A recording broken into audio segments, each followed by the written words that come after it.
Welcome back to another technical deep dive here in the debug zone.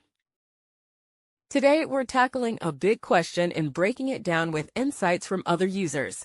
Hopefully, this clears up some misconceptions and helps you get the answer you need. So buckle up, stay a little curious, and let's jump right in.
And that's a wrap.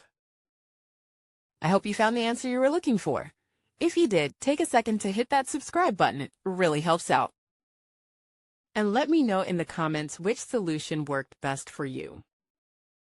See you next time in the debug zone.